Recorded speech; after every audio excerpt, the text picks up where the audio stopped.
Hello കൂട്ടുകാരെ, ഇന്നും പലർക്കും ഡൗട്ടുള്ള രണ്ട് ടേംസാണ് ഡെപ്റ്ററും ക്രെഡിറ്ററും. ഇന്ന് നമുക്ക് ആ ഡൗട്ട് അങ്ങ് ക്ലിയർ ചെയ്തേക്കാം. ഉദാഹരണമായിട്ട് എടുക്കുകയാണ്, ഞാൻ നിങ്ങൾക്കൊരു 10,000 രൂപ കടം തരികയാണെന്ന് വെച്ചോ. അപ്പോൾ എന്നെ സംബന്ധിച്ചിടത്തോളവും നിങ്ങളെ സംബന്ധിച്ചിടത്തോളവും നിങ്ങൾ ആ പൈസ എനിക്ക് തിരിച്ചു തരണം, ഞാൻ ആ പൈസ തിരിച്ചു വാങ്ങണം. അപ്പോൾ എന്നെ സംബന്ധിച്ചിടത്തോളം നിങ്ങൾ എനിക്കൊരു ഡെപ്റ്ററായിട്ട് മാറുന്നു. നിങ്ങൾ എനിക്ക് പൈസ തരാനുണ്ട്. അപ്പോൾ എന്നെ സംബന്ധിച്ചിടത്തോളം നിങ്ങളൊരു ഡെപ്റ്ററായി. ഇനി നിങ്ങൾ എനിക്ക് പൈസ തരാനുണ്ട്. അപ്പോൾ നിങ്ങളെ സംബന്ധിച്ചിടത്തോളം നിങ്ങൾക്ക് ഞാനൊരു ക്രെഡിറ്ററായി. കൺഫ്യൂഷനൊന്നും ഇല്ലയെന്ന് വിചാരിക്കുന്നു.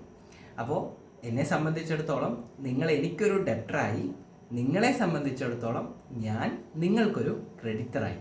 അപ്പോൾ ഈ എക്സാമ്പിളും ഈ വീഡിയോയും ഇഷ്ടമായെങ്കിൽ ഒരു ലൈക്കും അതുപോലെ എന്നെ ഫോളോ ചെയ്യാനും മറക്കരുത്.